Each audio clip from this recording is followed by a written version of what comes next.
Hey witches, it's Jamie back with another beginner witch tip video, and today I'm talking about the pre-spell work.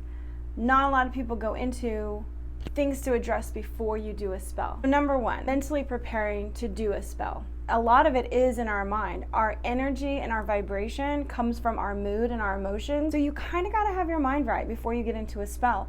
And I've definitely not done spells on days I planned to do them because my mood just wasn't right. I wasn't feeling it. So I let that go. Even though I had planned it and got everything together, if my mindset is not right before a spell that I planned, I just let it go. And I don't hold any guilt. It didn't work out for me, and I'm okay with that. I like to say my higher self decided this is not the right time to do this for you. Instead, what you need is rest. And I'm okay with that. In talking about mental preparation before a spell, there are a lot of things that we can do to help boost or elevate our mood, to set the stage before a spell so that we get into those feelings of manipulating energy, calling things forward to us, using our tools and remembering how beautiful and wonder and high vibration they are. First thing to help you mentally prepare is to remember you don't know anything until you do.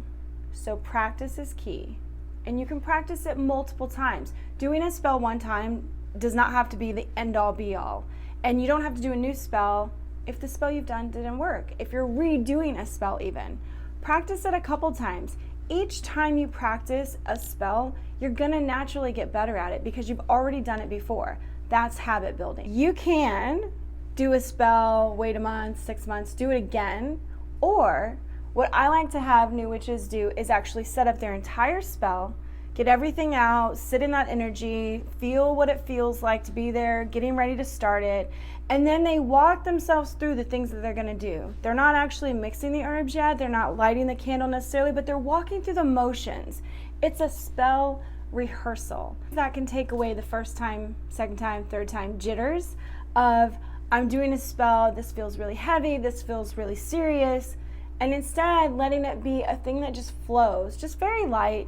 You don't have to place a lot of expectations on it. Keeping your mood light and happy is a lot better energy than worried about you messed up saying a word, you skipped a step. You can do that in a spell and laugh about it and it'll still work out okay. But keeping your energy up, in my mind, my opinion, is the thing that's important. Is that you stay in a good mood. The moment that you start bringing in doubts and fears, you immediately let go of that beautiful energy that you were bringing into the spell in the first place. The things that you want to call to you are supposed to be of the loving, beautiful kind most of the time. I think so. I'm saying that.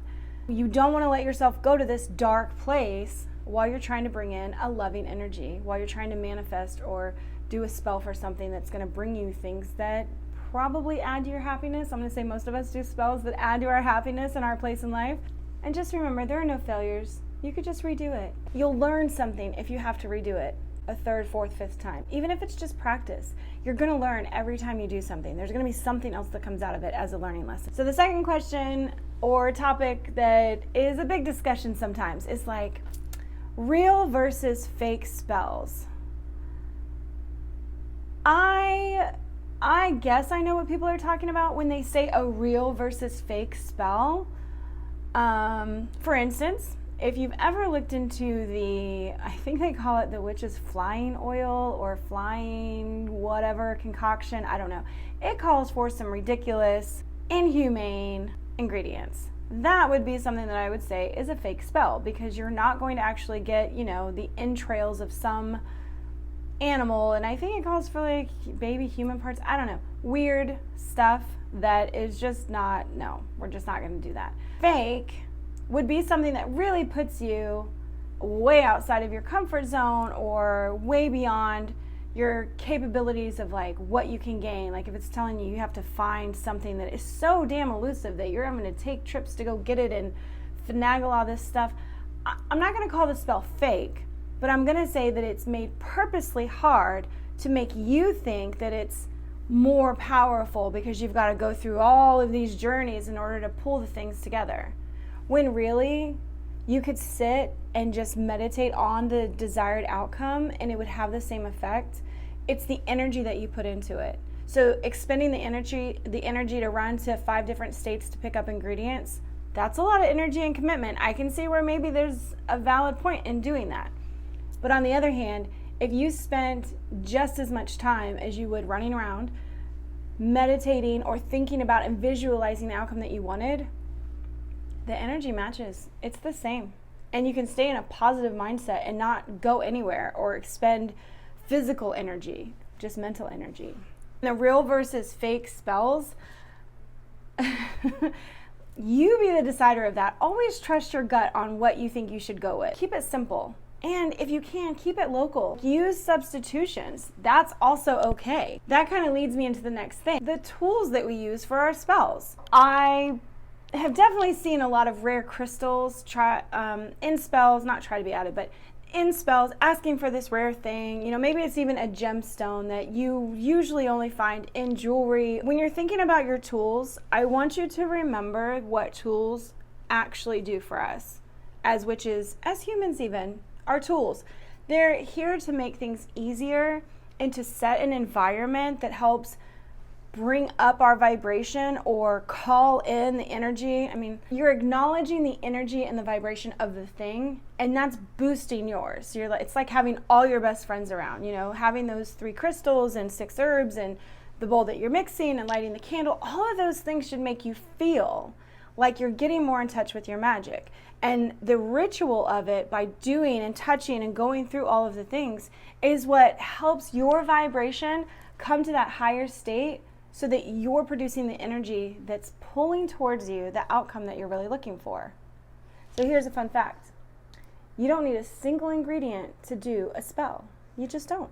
You need yourself. You are the most vital ingredient in a spell.